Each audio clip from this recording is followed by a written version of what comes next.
රෝහලට ගෙනියනකොටත් පරක්කු වැඩි කියලා කියනකොට මුළු ඇඟම සීතල වෙලා කහ පාට වෙලා තිබුණේ. හුස්ම හිර වෙලා සිහිය නැතුව ඉද්දී ලේලි ඇවිත් කරපු දේ හිතා ගන්න බෑ. අපේ ගෙදරට ඇවිල්ලා අපිටම මේ වගේ දෙයක් කරයි කියලා මම හීනකින්වත් හිතුවේ නැහැ.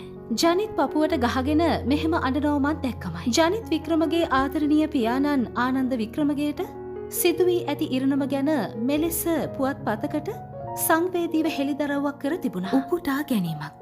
එකට හිටපු මිනිස්සුන්ට ගෙදරටම ඇවිල්ලා මේ වගේ දෙයක් කරන්න පුළුවන්ද? මට හරිම වේදනයි. ඊට කලින් මට කියන්න ඕනේ වෛද්‍යවරුන් වට වෙලා මට හුස්ම දෙන්න පොර කනකොට මට දැනුණා මගේ ශරීරයේ සීතල වෙලා මම ඈතට පා වෙලා වගේ යනවා. ජනිත් පපුවට ගහගෙන අඬන සද්දෙත් මට ඈතින් වගේ ඇහුණා. රෑ අමාරු වෙද්දි මට හිතුනේ එතනින් මගේ ජීවිතේ ඉවරයි කියලා. මට හොඳටම අමාරු වෙලා සිහිය නැතිව ඉන්නවා දැකලා තියෙන්නේ මගේ ආදරණීය ලේලි. විනාඩි කිහිපයක් ඇතුළත මගේ පුළු ඇඟම සීතල වෙලා කහ පාට වෙලා මට සිහිය නැතුව ඉද්දි තමයි මාව ඉක්මනින්ම රෝහලට එක්කන් ගිහිල්ලා මගේ ජීවිතේ බේරගෙන තියෙන්නේ. කොටින්ම කිව්වොත් ඒ බෙහෙත්වල සැර නිසා මට මේ වෙනකොට හරියාකාරව ඇවිද ගන්නත් අමාරුයි. අපේ ගෙවල් වල ඇවිල්ලා කාලා බීලා විනෝද වෙලා ගිය අපේම ශේෂ්ත්‍රයේ මිනිස්සු නිකමටවත් ආනන්දයියේ කොහොමද කියලාවත් මම මෙච්චර අසනීප වෙලා ඉද්දි මටවත් ජනිට්ටවත් මානෙල්ටවත් කෝල් එකක් දීලා අහන්නේ නැහැ. ඒ මිනිස්සුන්ට දොස් කියන්න බෑ.